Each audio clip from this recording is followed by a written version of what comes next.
Ouais, du coup, mon petit loulou m'a interrompue et comme je maîtrise encore pas, les coupures de vidéo et cetera, hein, et ça va être la prochaine étape, je pense. Vous allez avoir ça sur la précédente vidéo, hein. Et du coup, qu'est-ce que je disais? Ah oui, on est souvent vers des animaux et là, du coup, on s'est trouvé à passer une soirée et les jours qui ont suivi dans une bisonnerie, donc là où sont élevés les bisons. Et du coup, avec les enfants, il y a un moment donné, les bisons étaient vraiment tout près du grillage, c'était assez incroyable. Donc on a voulu s'approcher. Et puis au moment où on s'est approché, en fait, ça leur a fait peur. Et ils ont commencé à détaler les bisons. Donc du coup, on s'est arrêté net à une distance voilà, qui m'a semblé être la distance respectueuse pour tout le monde. Et les bisons se sont rendus compte, se sont arrêtés. Et on a pu avoir cet échange de regards et d'énergie et voilà, de relationnel entre eux et nous à une distance assez correcte pour que tout le monde se voit bien et que tout le monde se sente en sécurité. Et c'était super intéressant à expérimenter. Et du coup, on en discutait avec mon fils hier, c'est pour ça que je vous le partage. C'est que, en fait, on peut vivre en harmonie entre toutes les espèces.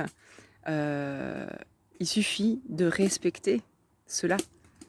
La distance de sécurité donc dans chaque espèce a besoin, le territoire dont l'espèce a besoin.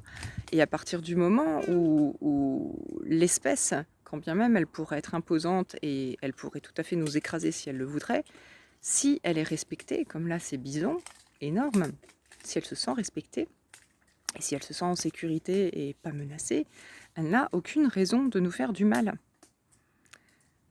Par contre, si c'est pas le cas, alors là, effectivement, il peut se produire des choses. Et on a eu exactement cet exemple, puisqu'en fait, nous, ensuite, il y a une personne qui est arrivée, alors qu'on profitait, qu'on était assis à profiter comme ça des bisons, il y a une personne qui est arrivée et qui s'est littéralement jetée, enfin, qui est arrivée vraiment devant le grillage. J'ai vu que les bisons ont commencé à regarder et à vouloir reculer. Je l'ai tout de suite prévenu. Je lui ai expliqué mon ressenti et comment je l'avais expliqué aux enfants et ce qu'on essayait de respecter pour les bisons. Elle a fait un mouvement de recul vers nous et tout s'est bien passé. Et puis du coup, nous, on est partis de cet espace, on est partis dans le chemin à côté. Et puis quand on est remonté, en fait, on a appris qu'il s'est passé un truc vraiment incroyable en notre absence.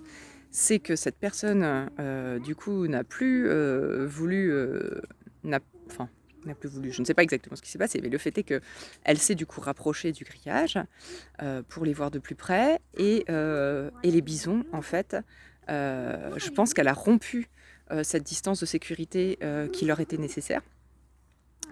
Et du coup, les bisons ont attaqué. Ils ont attaqué au grillage.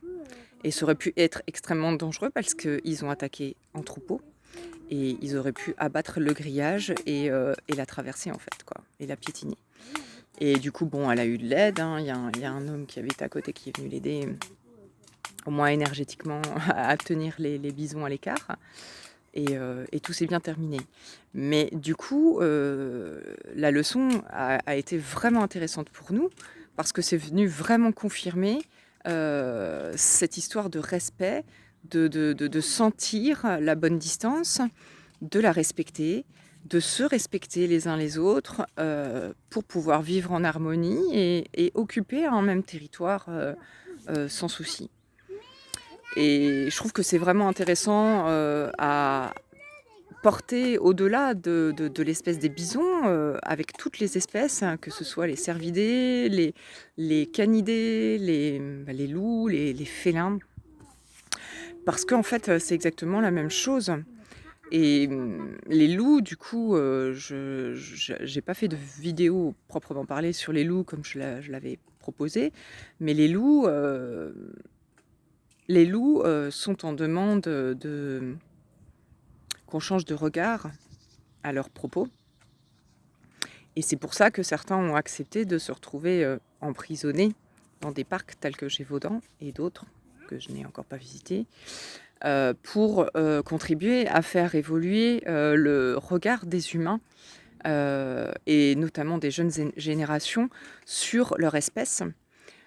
pour que l'humain n'ait plus peur d'eux, pour qu'ils le connaissent, pour qu'ils puissent, le respecter dans ses besoins de territoire, dans ses besoins de chasse et afin que chacun puisse vivre en bonne entente. Puisque le loup, sa demande, c'est vraiment qu'on accepte sa réintroduction pleine et entière dans la nature. Et bien sûr, réintégrer des animaux sauvages, tels que le loup, tels que le lynx, tels que l'ours, et cetera, ça fait peur à beaucoup. Ça peut faire peur voilà, dans les croyances populaires, dans tout ce qu'on veut, mais en fait, ils sont nécessaires à l'écosystème, chacun d'entre eux, et notamment le loup. On a d'ailleurs un petit livre, je ferai peut-être une petite vidéo pour vous présenter ce livre qui est L'île du loup. C'est un livre pour enfants que j'ai trouvé extraordinaire. Je voudrais vous montrer les comment on appelle ça? Les illustrations. Voilà. Et en fait, voilà, il explique ça. C'est l'histoire, d'une famille de loups qui, les louveteaux, vont quitter l'île. Ils sont sur une île. Les louveteaux vont quitter l'île sur un radeau. Les parents vont les suivre. Du coup, les loups disparaissent. Les cerfs, du coup, se retrouvent en surpopulation. Ils commencent à manger trop d'herbe, il n'y a plus d'herbe, ensuite ils mangent les arbres, ils attaquent les écorces.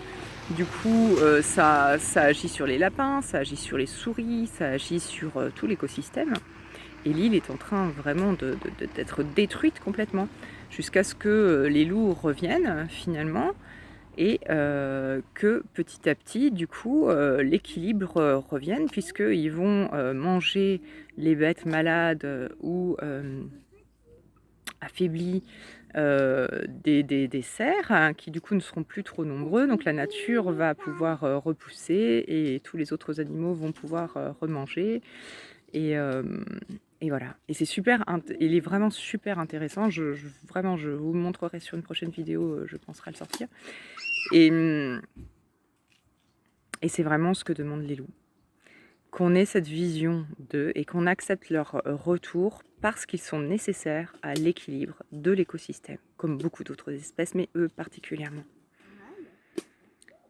Et voilà. Et donc tout ça pour finir, que l'idée de base de cette vidéo était le respect de chaque espèce, le respect du territoire, le respect de la distance nécessaire pour que l'autre se sente en sécurité. Et quand on sera capable d'avoir ce ressenti et ce respect profond envers chaque espèce, alors chacun pourra vivre et cohabiter sur cette planète, parce qu'il y a de l'espace et il y a tout ce qu'il faut pour qu'on vive tous ensemble en fait. Et quand l'écosystème sera de nouveau efficient, alors chaque espèce aura vraiment en abondance tout ce dont il a besoin. Mais la base de ça, c'est que l'humain apprenne à vivre et à respecter chaque espèce. Et ça passe par ça.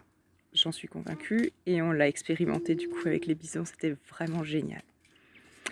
Alors voilà, j'en ai fini pour cette petite vidéo sur les animaux et le respect interespèce. J'espère que ça vous intéresse. Je vous embrasse et je vous dis à très vite pour de nouvelles vidéos. Salut!